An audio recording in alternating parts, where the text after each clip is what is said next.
one. All right, here we go. What's up, everybody? Thank you so much for joining the Light Side today. My name is Danny, and today we are also talking with another Danielle Willis, aka D. She's an IFBB women's bodybuilder. She's a mental health advocate, and today we're going to be talking about just that mental health, self care, self awareness. She's going to be telling us a little bit about her story and what she's gone through as far as bodybuilding and cycling and doing all of these different things and how and where she is right now. And this is something that she'd actually like to move into is empowering people and getting this mental health message out, because mental health is something that we, I think, as a society are becoming more awakened to. We're not just physical health, but the mental health, what's going on upstairs. So D, what's up, my love? I'm so excited to have you. Hey, what's going on? Thank you so much for having me. Okay, so first and foremost, why don't we just give the people a little bit of a background on your story? So like just yeah, like whatever you think people would want to know, because I know there's a lot of you're like a diamond. There's many different facets to you. So let's just go ahead and start with that. Well, first of all, yes, I am a bodybuilder, and I just recently went pro. Um, and the real reason why I'm here and what really fires me up is talking about mental health awareness. I'm a proud mental health survivor. I am bipolar type 2, and I'm okay in saying my diagnosis as well. Just a little bit of a background. Basically, I kind of go through my moods, elevated moods. Sometimes, I'm really, really happy. I'm on the go. Everything's going fast, full speed ahead. And then I have moments where I feel broken, I feel down, I feel a little sad, and that's the depression mode. So you have those two different balances and things that kind of go hand in hand with each other when it comes to bipolar. And I'm been so vocal about it because I want to erase and break the stigma, because I feel like there's not enough conversations being had about mental health issues and mental health awareness.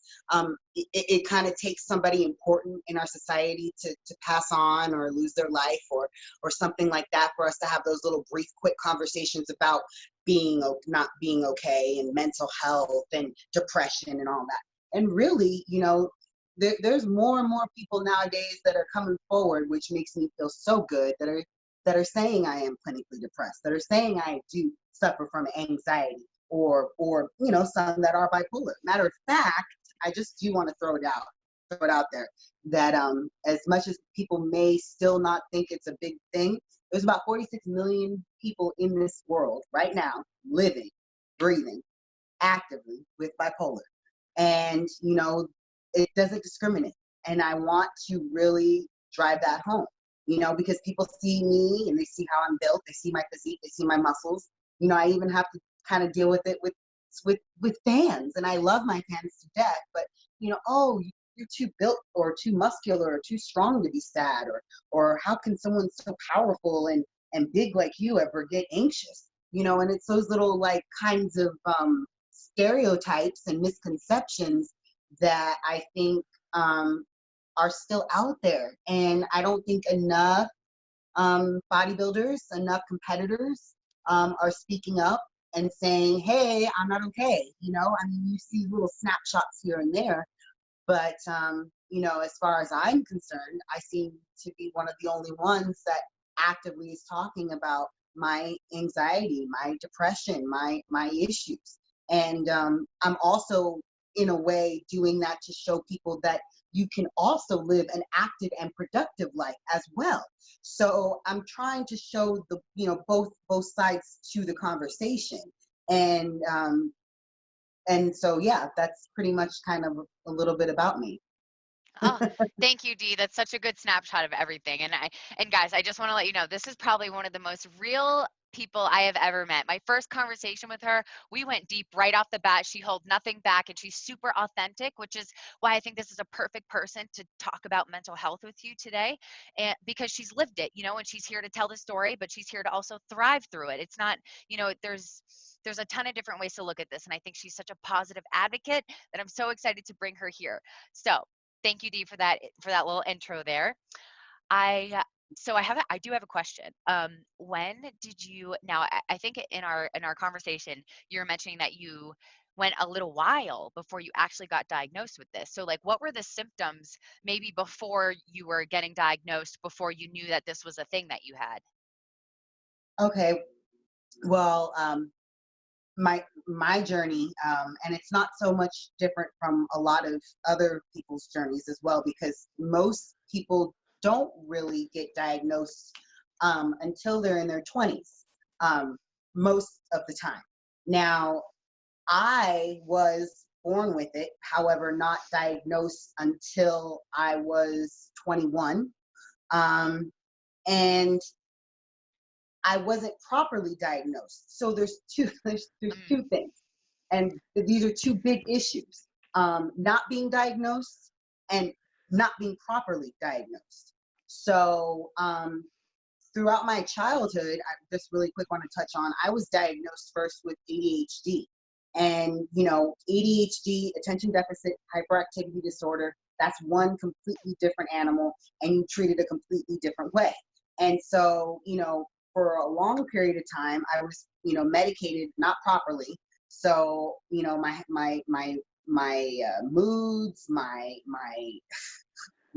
my actions, everything was all negated based on a bad diagnosis and mhm, bad medication. So it was like trying to tame a wild beast with like the wrong, it's like trying to put a big old muzzle on a big beast that you can't control. You know what I mean? Like that's basically what it was. And so here I am going through my 20s, even now 21. Now we're getting to 21 and being diagnosed, but I wasn't properly diagnosed. So I went through what a lot of uh, people that are bipolar go through, or people that are misdiagnosed. I went through a lot of denial. Um, this can't be me. Oh, this isn't me. Oh, this isn't the right diagnosis. Oh, and so then you go through this self-destruction thing. And I went through a self-destruction phase, and that's where the alcoholism comes in, and the excess partying, and the using, and all of those things kind of come into play.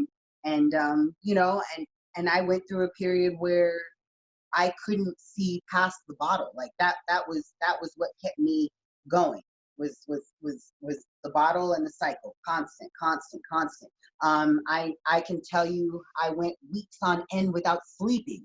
When you're super, super, super manic, and your brain is going at 110,000 miles per minute, sleep isn't even an option. So there would be literally nights where I would just go, go, go, go, go, go, go, show up for school barely. This is all while I was in college, by the way. Show up for school barely by the skin of my teeth, in class, running on maybe zero point 0.5 hours of sleep, and doing this on a regular basis for years. Like this went on for about 5 years. Um, Even had moments where I'll even be real. I've been arrested, and a lot of people with mental health issues that were not diagnosed correctly have been arrested and been institutionalized. Excuse me. Um, and so, I went through that phase as well. And a lot of the actions and things that I went through, I couldn't control them. It would be again, these are the different moods and levels that we go through. And I was young too, and I didn't have any self-awareness, again, which we will talk about later. I didn't have any self-awareness. And so, I just kind of succumbed to that beast. I succumbed to the cycle every single time. And no good came from it. But when you're in it and you can't see past that, it just keeps going. That self-destructive behavior over and over and over and over again. And also, we as mental health people that live with mental health issues, we are our own worst enemy. I always say that I can beat myself up worse than anybody else I know. So then you also have that, like, in your head, that self-defeatist attitude. I'll never be good enough. I'll never be better than this. So you just really it's just constant bogging yourself down, and you're just so low down you can't see up. You don't even it doesn't even make sense to go forward with hope. So I've been in those dark places, and I've been suicidal. I've been suicidal more times than I can say, and I know what it's like to feel like you're on the edge and you're gonna snap, and there's nothing or anyone that can come and save you. That I know what it's like to feel that broken down, that lost, and that isolated, all in your head. And see, these are all the things that people don't understand. They think it's just you can snap out of it. Oh, just oh, it's fine. You'll be fine in a minute. No, these are real like manifestations of emotions and triggers and imbalances that when we're not medicated and we aren't aware, we can't control them, and they can devour us and really sink their teeth in. And I mean, I at my worst was 100 pounds. I was so emaciated and deprived from food and sleep and everything that I didn't even I was not even the person that you see today. So it's a blessing that now fast forward, here I am at 34, about to be 35. I have been properly diagnosed, but I didn't get properly diagnosed until I was 33 years old. 33. Wow. So that is yeah, that is a very long time. So 21, I got a blanket diagnosis and then went through the denial, and then 27, I was told that I was bipolar 1, and still not getting to the root of the problem. And then now fast forward, after finding I had to advocate, and that's another thing too, like advocating for yourself is so important. Finding the right doctor is so important. Finding the right therapist is so important. A lot of times people don't get the right diagnosis, they don't get the right therapy. That's all makes all the difference in the world between a life and death situation. And I had to advocate and fight for the right doctors and the right therapists. And it took years and years and years and years. And like I said, now, finally, I have the right doctor. He doesn't over medicate me, because that's another thing too. You also run the risk of being over medicated. So I'm a big advocate of getting the right medication, but I'm also an advocate of not over medicating. There is a such thing as that as well. So, finding that balance that works for you, that doesn't inhibit you or prohibit you. And yeah, so I don't know if that was, but that was Perfect, girl. Perfect. That's amazing. Thank you. And so I do have a question now that, you've gone through this period of diagnoses and doctors and therapy and stuff like that. How can people, when do you know that you found the right doctor? And what are signs that you have the wrong doctor? Or what was your thought process? And wait, this is still not right. I need a new doctor. This therapy isn't working. This medication isn't right. What led you to keep searching, I guess, is what I'm trying to say. Well, I feel like when some doctors just want to give you a blanket diagnosis and they don't really want to listen to the different types of episodes that you have, because we have different episodes. And again, I didn't even know that hypomania was a thing. I just knew there was mania and depression, but I didn't know that hypomania was a thing. And the difference between being super manic and being a little manic, and what the difference is in those. And I felt like when I had doctors in the past, they were trying to give me way too much medication, and they weren't doing the research. I've been on medication that's made me sleepwalk. I've been on medication that's made me hallucinate. I've been on medication that's made me hear voices. I've been on medication that's made me so lethargic I can't even get out of bed. I'm drooling on myself. Oh. So it's when you have those types of medications, and you have, and the people that you trust the most, or you're supposed to trust the most, are giving these things to you and not listening to you when you're saying, hey, it's not working. Hey, I'm feeling like a zombie. Hey, I'm actually more depressed. Those are the things that you have to look out for. And like I mentioned to you earlier, I've been kind of advocating for other people in the groups that I'm in on social media, Yeah.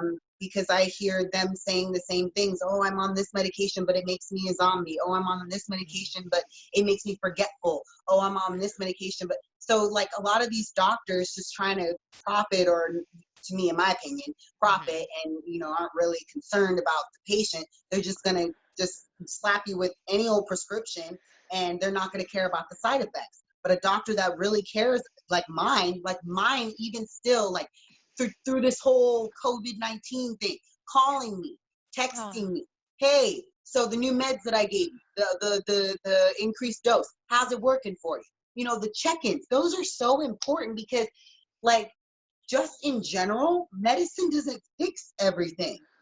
Like, it's just one piece of it. It's it's the self-care, it's the mental it's the check-ins, it's the how you doing, it's the all those things combined with the medication that makes everything go hand work together. And my therapist, both of my therapists, because I have a therapist and a psychologist, and the difference for those that don't know, psychologists, they prescribe, psychiatrists, they prescribe, psychologists, they are your therapist. So, and I also advise people with mental health issues to have both, to have a psychiatrist and a psychologist, because you need that, you need both. You just need it. You can't just take the medication and not do the work. You have to have both. Yeah, yeah. You know what I'm saying? It's almost like if you want to be a bodybuilder, you need to train and you need to diet. You need to do both. And Yeah, the supplements might help a little bit, but you still need to do all the other shit so it all kind of works together. yes, yes, it's active. Yeah, it's a lot of work, but I mean, like I said, on the days that I put in the work, I feel the benefits of it. And like in bodybuilding, you put in the work, you put in the effort, you're gonna get the benefits of it. Yeah, yeah, yeah. So, okay, now that we're on the bodybuilding train, do you want to segue into that? And what I'm curious about, and something that I've been thinking about since we've been talking, is are there parallels between bodybuilding and mental health? Like maybe the people who get into bodybuilding, or like, because I know I had some of my own addictions and I have that sort of addictive type personality. So, and I don't know if I was just addicted to bodybuilding, and that was like masking something or driving something in me. I'm very curious about that. Yeah, what do you think about the parallels between bodybuilding and mental health? And it being helpful. Like I actually think that maybe it could give us structure and give us like some awesome things for our mental health. Oh yeah, definitely. I think that bodybuilding has, I mean, I can say it's helped me. It's reduced my anxiety. It's eased up on my depression, because I feel like you're so like it kind of like takes you out of your head from and puts you in a completely different mind state and state of being, focused on something completely different. So it's like you could be having the worst day and be anxious about whatever that is, but the minute you're focused on your mind body connection, trying to grow the muscle, trying to do whatever that activity is, it totally takes that anxiety, that frustration, or whatever that issue was, it makes it obsolete. I've had days where like literally my job stresses me out, what I'm going through is stressing me out, and I'm like going through it and I'm like, oh my God, I'm gonna have the worst day ever. And then the minute I get in the gym and I'm hitting those weights and I'm focused on those reps and squeezing and just everything that goes into it, it's like it literally makes everything go away. Literally. And I feel like repetition to me, it's kind of like I equate it to, like how you have a schedule, like, and everything goes hand, like, hand in hand. So I feel like repetition, when you're doing repetitive sets, I feel like it's like training your mind, kind of like a schedule. So it just keeps going with the flow. I don't know if that makes any sense to you, but it's It like, does. that's how I kind of like in tune the reps of things, repetitiveness of things when you're in the motion of building and lifting. Um, and I mean, obviously it raises your endorphins, and we all love how we feel when our endorphins are raised. So, Mm-hmm. I know that definitely does a good boost for my mood, elevates my mood. And, it's good for your self-esteem, a good self-esteem boost when you've, hit a goal, or when you start to see things change, or grow or mold. And truth be told, I was naturally muscular when I was younger, but I didn't embrace it. I didn't have anybody to model after, and I wasn't a young bodybuilder. I mean, I didn't even get into this sport until I was in my 30s. So, me, I remember having low self-esteem and being very self-conscious. Now, this was also too as a result of my mental health issues as well, having low self-esteem growing up. But now I fast forward, and it's like, it's such a blessing to be in something that I can embrace how I was created.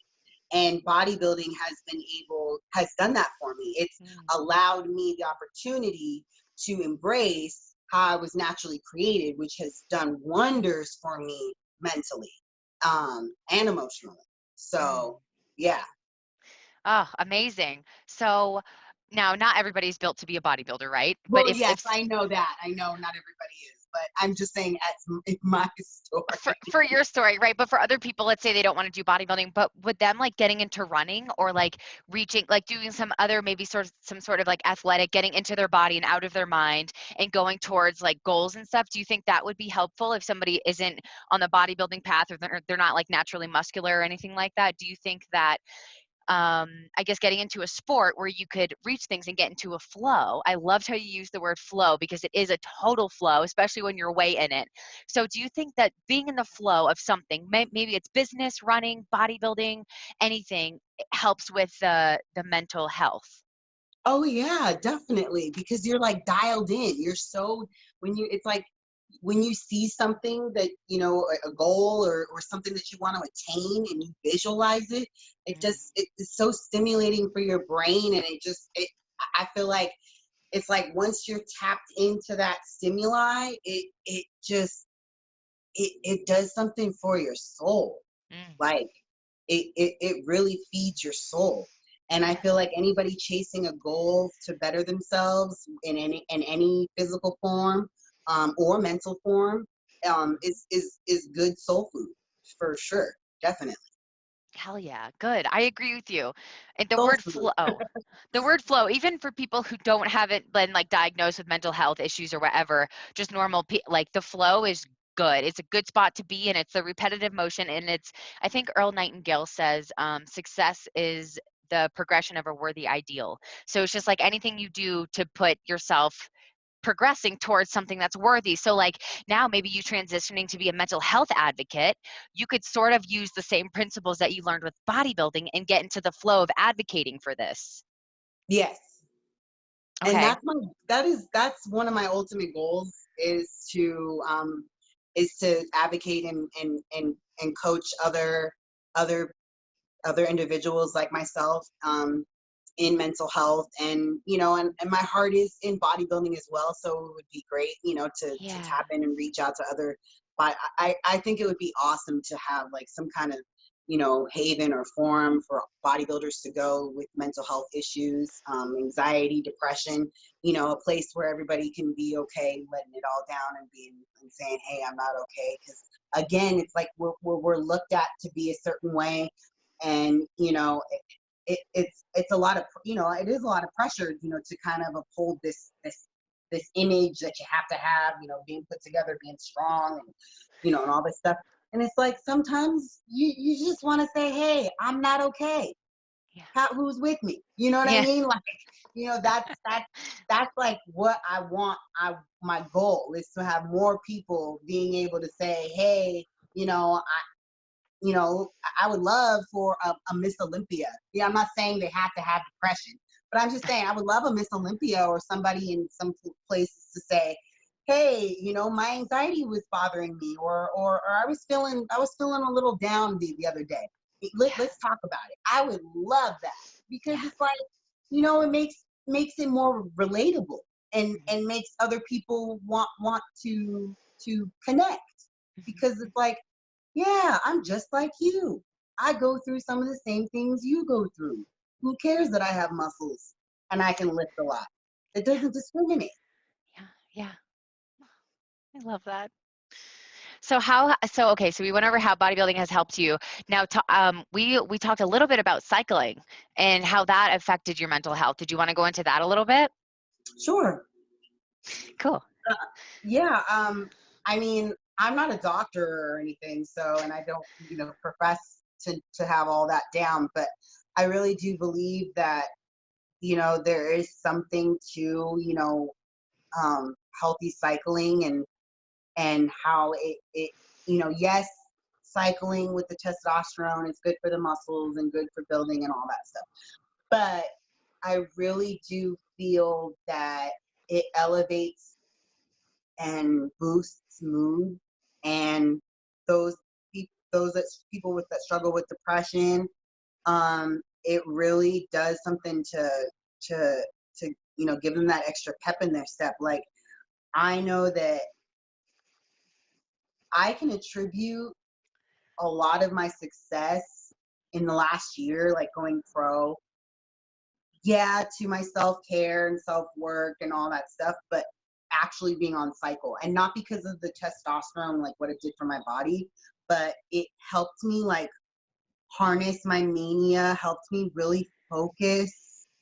I was like less in my feelings because I'm in my feelings all the time, but I was less in my feelings. Like, and when I say that, I mean like to the point where I was able to, I don't think, I don't think I would have been able to get my pro card and go through what I went through last year, not on cycle, mentally, because my self-esteem, like historically, and how I can beat myself up historically, and how my anxiety can kind of get to me historically, I felt like it gave me that extra edge. Like, a little bit about my story real quick is, so like last year, I did 2 national shows, and the first time I got 3rd place. And for those who don't know, you need to get top 2 in order to get your pro card.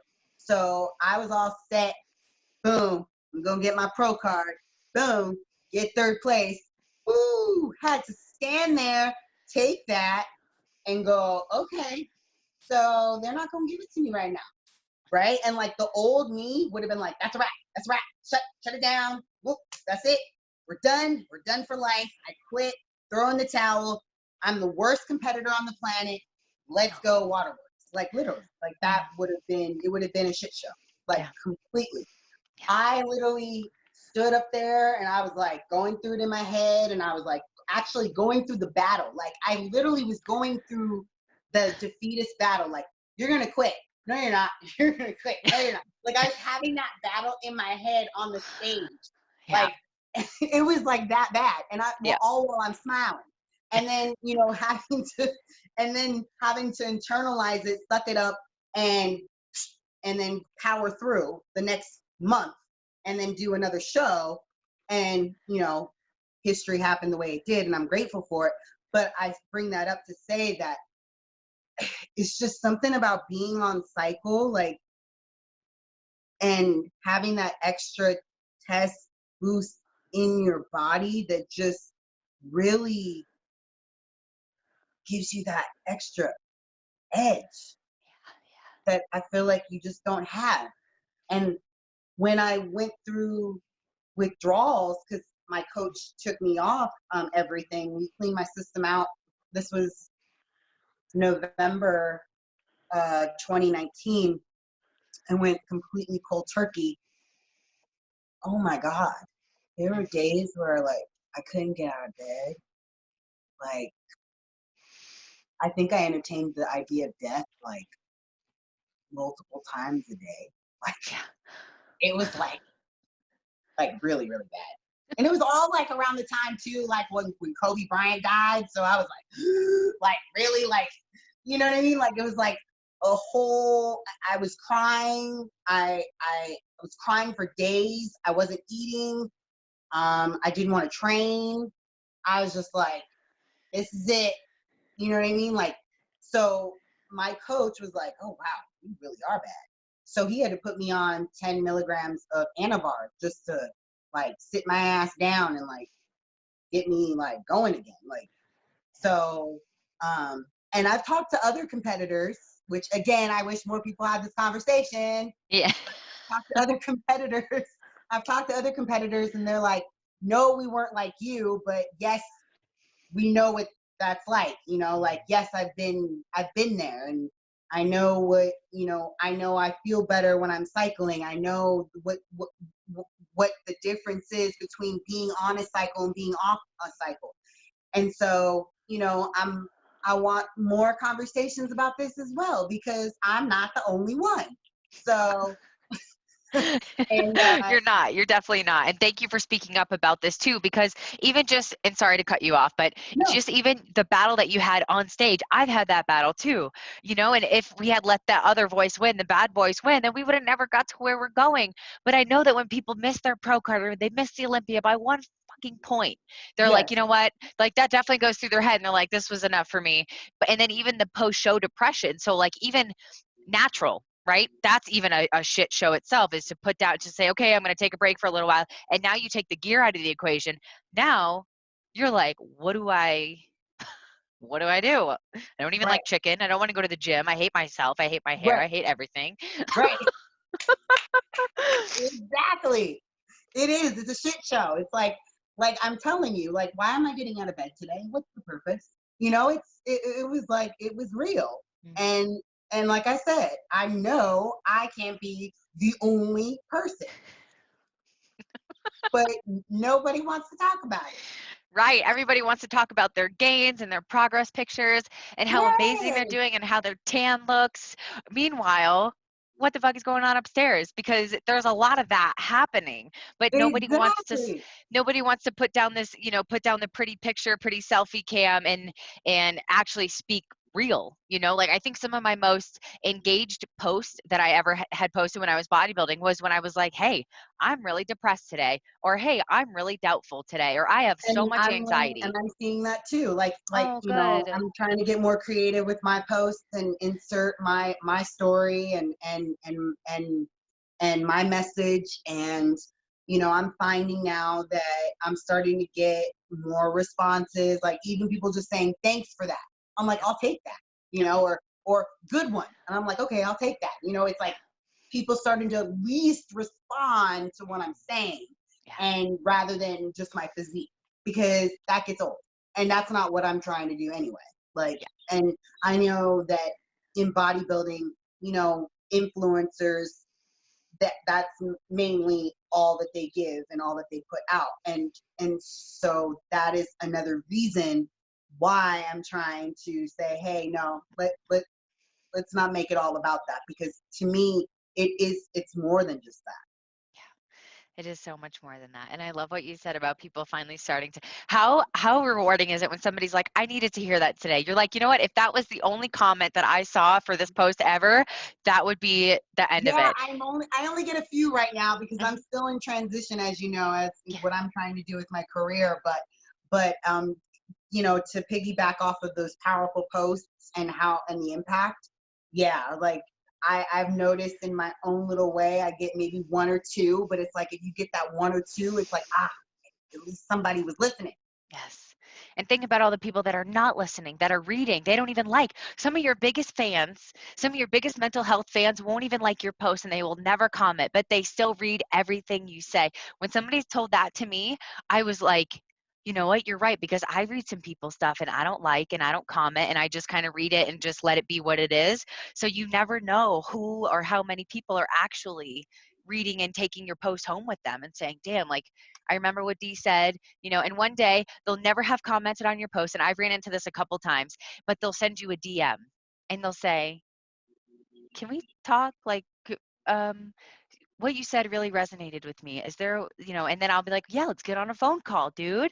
But, and that person, you'll never see them in your comments. You'll never see them on the like list. It'll just be, you know, this little watcher. And isn't that such a beautiful thing that social media will give us? Yeah. Yeah. Okay, Yeah. good. So bodybuilding there. Okay. Now we wanted to talk about self-awareness. So I know this was like something big that we kind of touched on in the beginning, but like self-awareness is incredibly huge because there are two ways that we can go through life basically. One is unconsciously letting the beast and the demons run the show, and you're just unconsciously acting, picking up the bottle, doing X, Y, and Z unconsciously, and then you start to become conscious of your actions and you're almost the observer and you'll say, wait a minute, what am I about to do and why? So what is kind of your story about your self-awareness? Well, I mean, you know, it's definitely crucial in assessing patterns in your behavior. And, you know, it's like,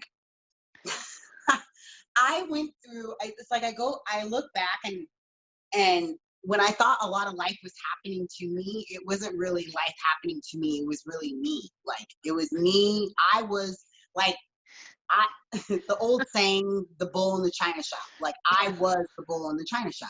So, you know, but instead of me thinking that I was the problem, I was, because I wasn't aware, like I wasn't in tune. I wasn't practicing anything at all. I was thinking that all of my mishaps, all of my situations, when I would get in trouble, breakups. I've even looked back on relationships in different situations now and went, oh, wait, that was me.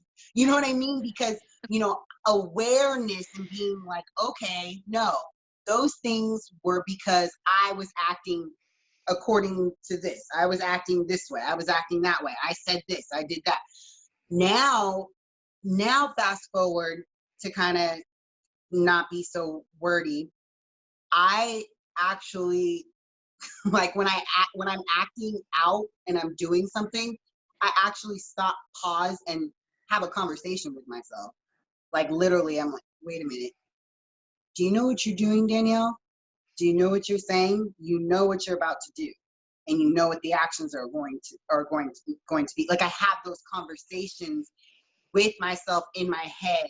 Or if I feel like I'm about to do something impulsive or manic, I go, like I literally like will kind of do a little change. I'll be like, change, stop, breathe. Like I'll do like little pauses or indicators.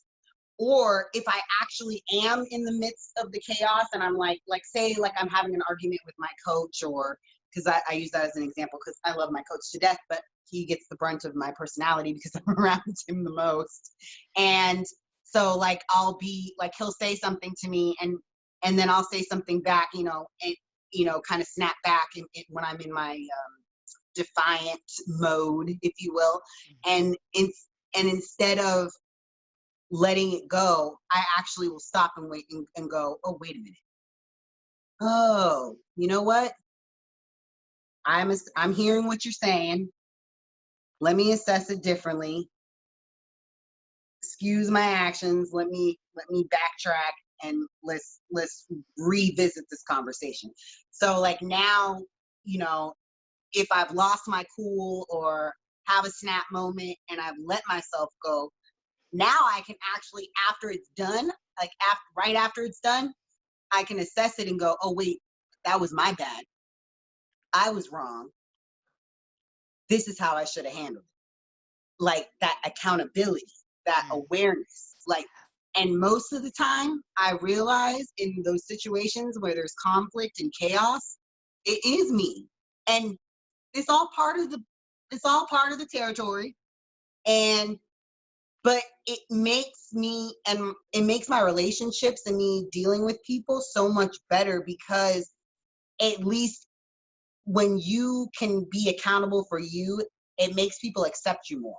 It may not be easy to be around you, but it makes people accept you more when you at least show accountability and awareness for your actions instead of just blaming the universe or just blaming the whatever. You know what I mean? Because I used to play the blame game all the time. Like, it's everybody else's fault, when most of the time it was me. And I'm not a bad person and we aren't bad people. Mm. But when you are not aware of your actions and certain things, they do affect people around you, whether it be good or bad. And so then, now it comes a time where you have to buck up, man up, search inside yourself and go, wait a minute. If this keeps happening this way, like this, over and over and over again, what is the common denominator? Me. Well, what are you going to do about it? So Love that. it's pretty much like, it's not easy. It's messy. It's uncomfortable. I go through it daily, but I'm a hell of a lot better of a person. And I have people in my life that respect me so much more because they know that I'm actively doing these things, working on it. Mm. So it's not easy, but it can be done. And it seems like it's learning. Like self-awareness seems like a practice in itself, and even like learning how to like, okay, so we go through periods where we're unconsciously acting. So we're unconsciously just reacting to people, and we're snapping, and we're right off the, just like ready to go all the time. And then you reach a point where you maybe say something but catch yourself, right? So I think there's different levels of awareness, and it's all sort of a practice. And then eventually maybe that window will get slower, closed, and you'll stop catching yourself in the middle of it, but maybe before you even open your mouth and say something. So and so to me it seems like it's almost like a practice of being over here and over here, and eventually this gap just sort of closes and you're able to really think before you speak. And I like, even sometimes I'm not really good at that, when your emotions are high, it's that time of the month and you're stressed out and you just freaking boop. And Yeah, it's same. exactly. Yep. So and I love how you said taking accountability or responsibility for your actions. That does help people respect you more, and it lightens the load because then you're not blaming them, right? And then they don't feel like they're always under attack or walking on eggshells. But when you learn to take accountability for your actions and responsibility, then you can start fixing it. Then you can say, all right, so what do I need to do different next time? Whereas if you don't ever take responsibility, you're pointing all the fingers at the china shop while you're the bull in it, kind of thing. It's like it's the china shop's fault for being so fragile and for opening Right. its doors and letting me in here. But so I'm really excited that you brought up those two things. And it's so funny, like there's this quote that's like, we all everybody's self-made but only the rich want to admit it. So something like that. It's like, but we're all self-made. Like you're self-made as a bodybuilder, as a mental health advocate, but sometimes people don't want to admit that, or that, well, you're in more of a successful position. But for people who are acting out, or they're like really down in the dumps, or they're not succeeding, they want to blame everybody else, but we're all self-made. Exactly. Yeah, I mean, even me, like in business, like in things that I'm doing now, like I'm learning that when my emotions, my anxiety, and my bipolar get in the way, like they hold me back significantly from achieving that level, that next level in my business. You know what I mean? Like when you succumb to the old ways, the regressive behavior, and you let that get in the way of progress, oh my gosh, it spills over into your personal, into your business, it spills into everything. So it's something that I'm actively working on every day so that it doesn't hinder me or hold me back from progressing. Good. Hell yeah. Good. And so what are some self-care techniques that you use to keep everything progressing and in line and practiced? Well, you gotta accept your feelings.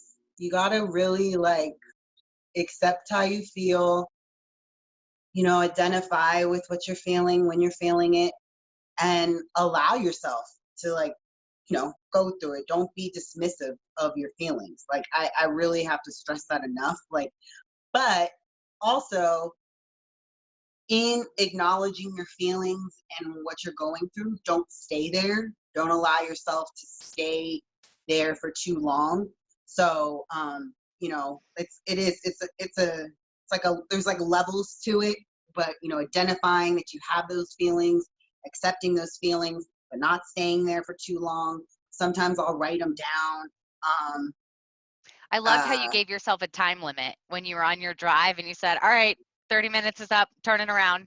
Can you tell that oh story yeah. just briefly? That was so amazing.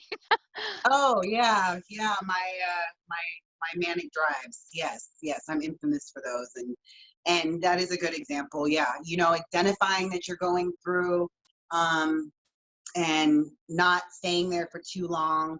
Um, Trying to make a plan. You know, I try to write out my daily plan like every day. Okay. I try to live and die by my plan.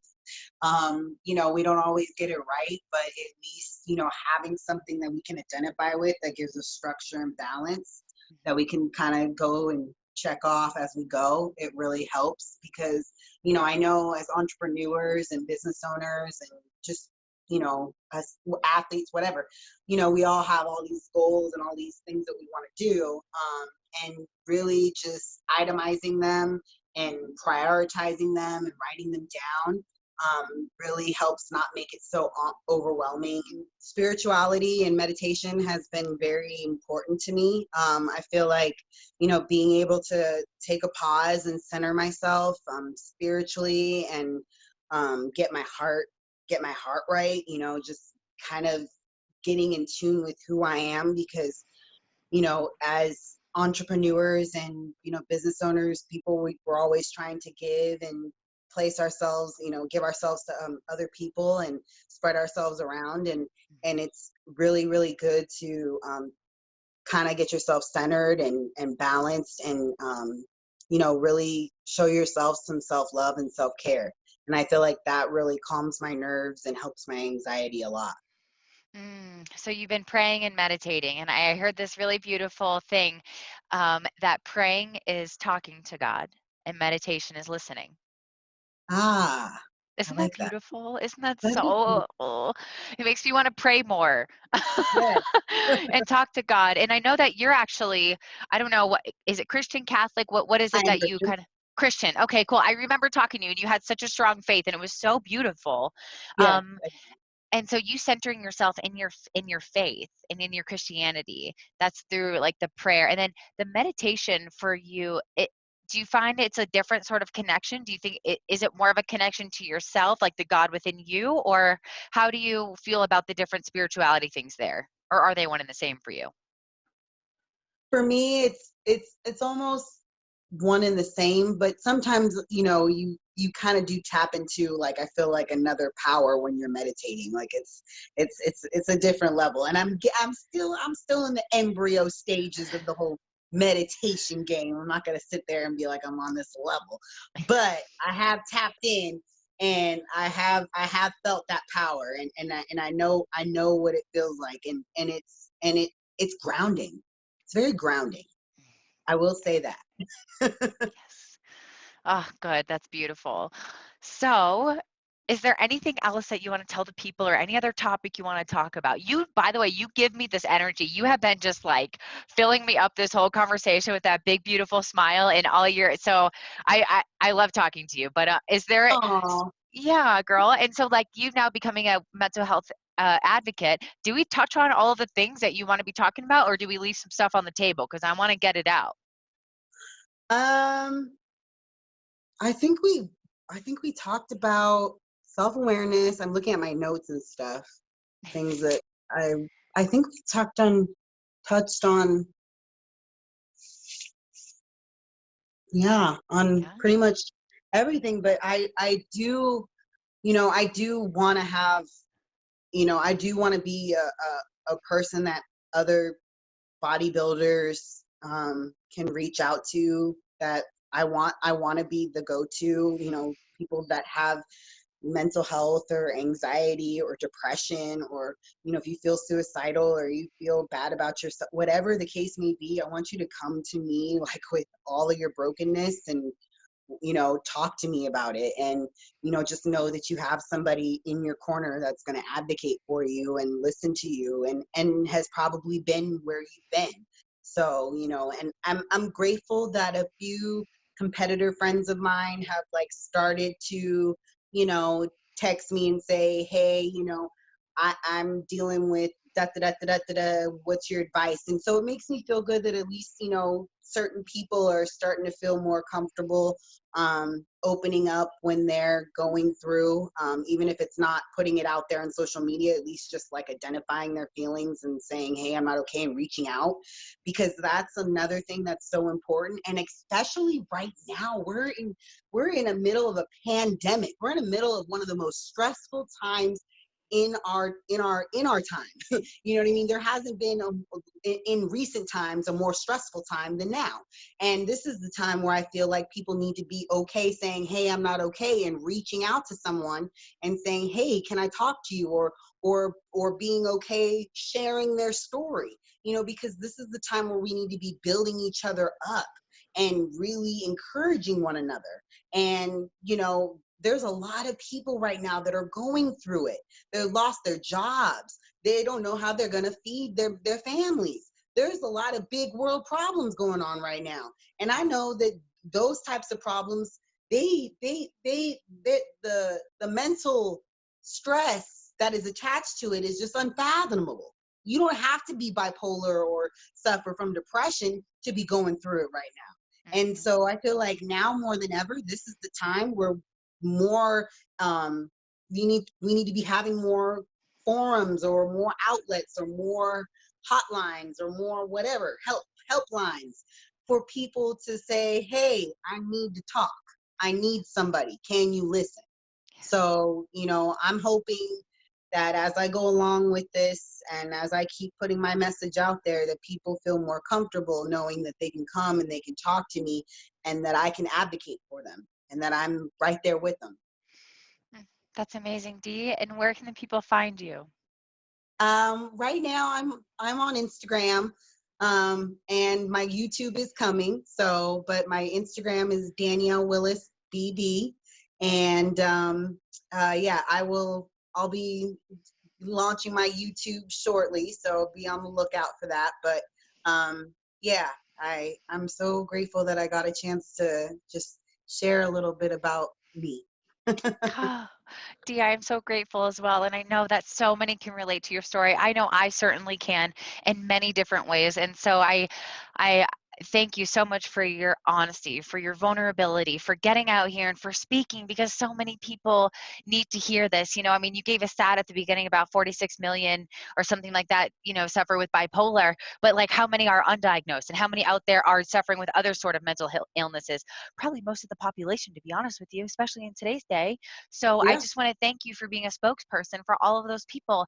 And I do hope that people hit you up on Instagram and get into your DMs and say, hey girl, I'm not okay, let's talk. And I see this coming for you, and I am so proud of you for taking the first couple steps into this new chapter of your life. And thank you so much for coming on the show today and for sharing all of this with us. Thank you for having me. I really enjoyed it, and you're a light to others, so keep being a light.